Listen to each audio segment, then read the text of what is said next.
Also, no comment. Maybe off the camera. Yeah.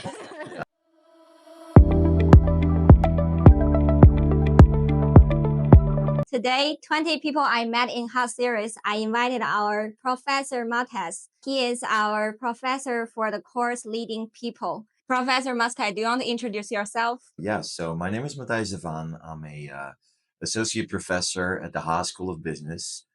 This has been my 10th year of teaching at Haas. Before joining Haas, I was a PhD student in the Department of Sociology at Columbia University. So I was in a PhD program at Columbia, and once you're near your graduation, you go on a so-called academic job market, which I did.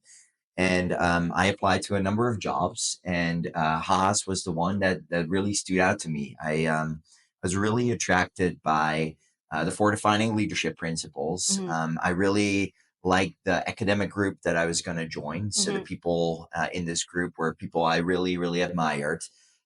Clearly, living in California is something that was very attractive to me as well. So yeah, I've been very happy with my choice, and hence I'm still here after 10 years. Yeah, nice. I think something I share the same as you is I'm also very impressed with the four leadership principle when the first day I joined Haas.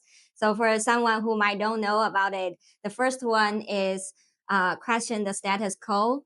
Second one is confidence without attitude. Third one is always student always. And the fourth one is beyond yourself. Yep. I wonder which one among these four is most related to you, or you think is the very critical in leadership. Yeah, absolutely. So all four resonate with me, but the one that stands out to me is student always. Um, I really like this idea of regardless of your success in your career, you always want to be in a position where you listen to others and you try to learn from others. I think that's a really important skill that any leader should think about and develop. Rather than thinking that when you're at the top, you are in the best position to make decisions, always look around you to see if there's people with more expertise, interesting insights that you hadn't thought about yet, perspectives that are unique to the people around you, and learn from those rather than simply thinking that you're the one that has all the answers. So always asking questions and thinking about whether there's folks around you that have these unique insights is, I think, a really important leadership skill. Yeah, I couldn't agree more.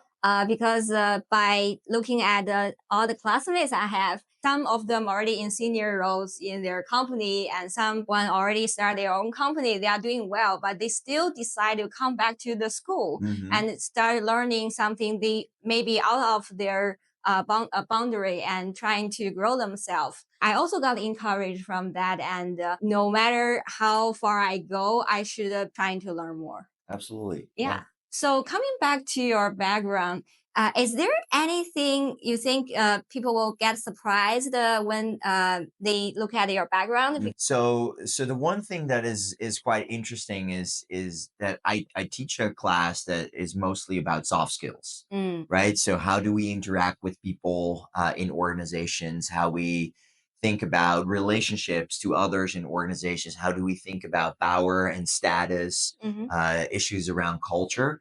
But if you look at the research that I'm doing, it's very quantitative. So I do a lot of coding. I do a lot of Oh, really? yes.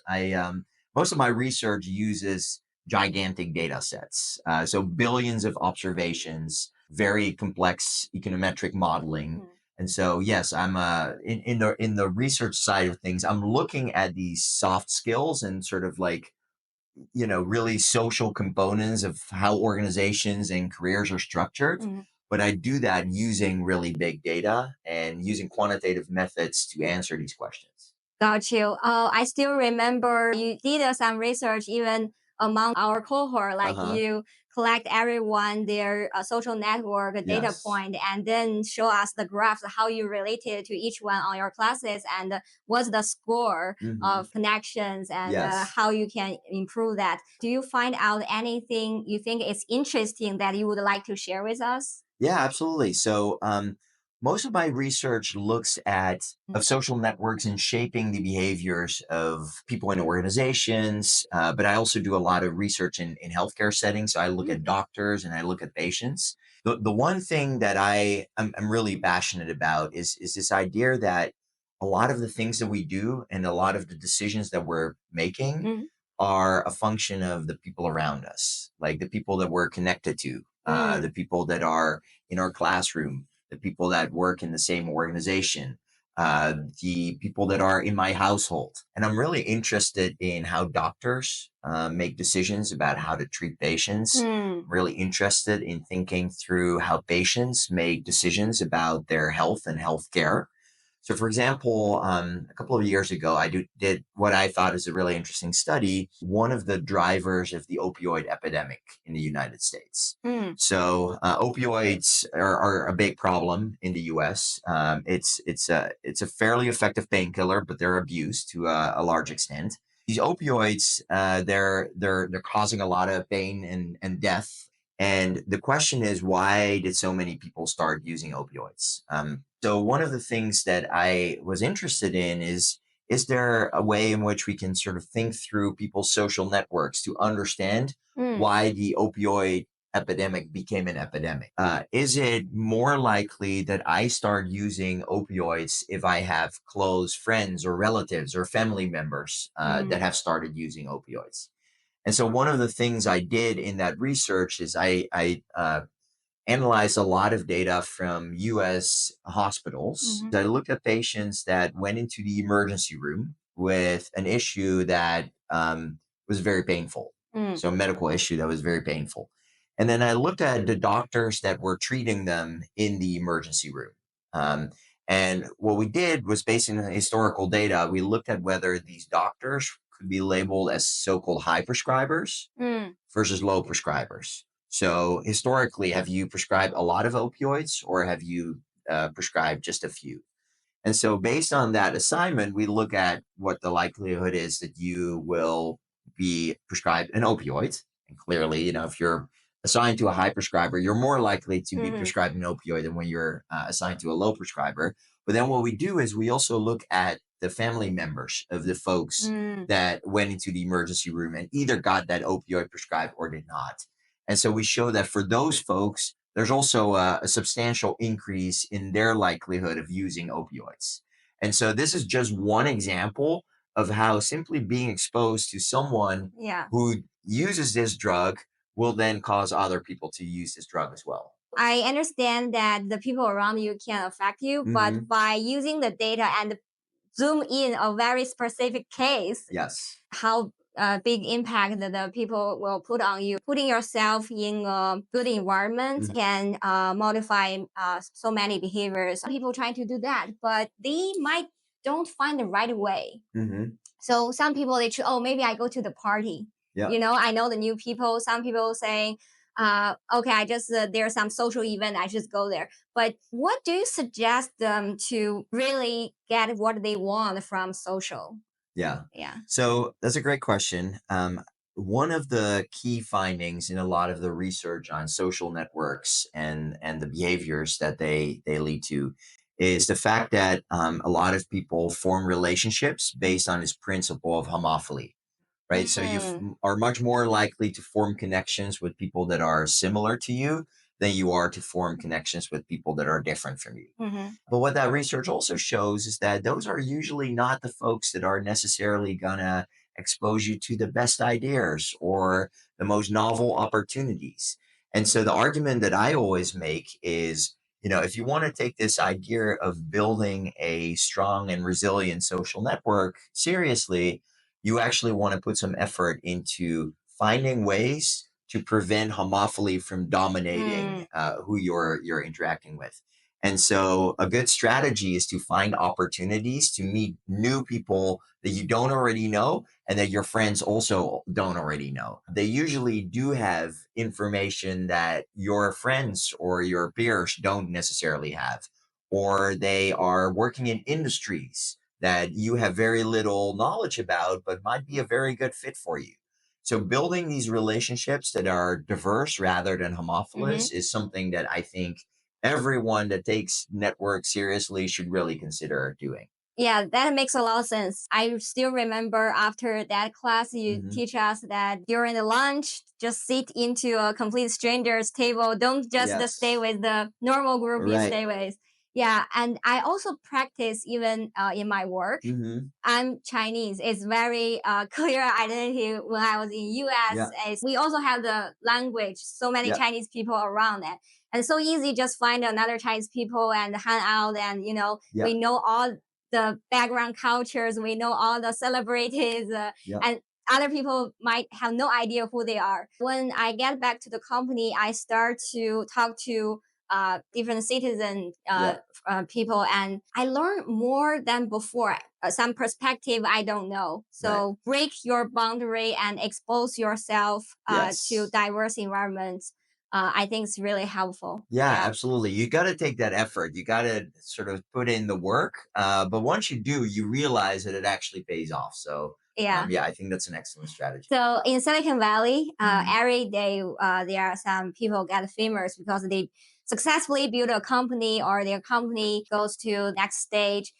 Is there anyone you get inspired from their leadership skill? For example, some famous name like Elon Musk, Mark Zuckerberg. Yeah, that's an interesting question. I always have a hard time answering that question because typically those leaders I only see in sort of their outward facing moments, Yeah. right? Whenever the press decides to cover them or whenever they tweet something. I don't get to see them while they're being leaders in their organizations and they're Mhm. talking to employees or other stakeholders. So I have a really hard time making an argument that, one is better than the other. Um, I do like thinking about the people that I have been able to observe Mhm. like relatively closely. The one person that's always impressed me is our current chancellor and our former dean, Rich Lyons. Mhm. He's been a very inspirational character. He was the dean at Haas when I joined Haas, and Mhm. he's definitely a very important reason for me to join this business Mhm. school.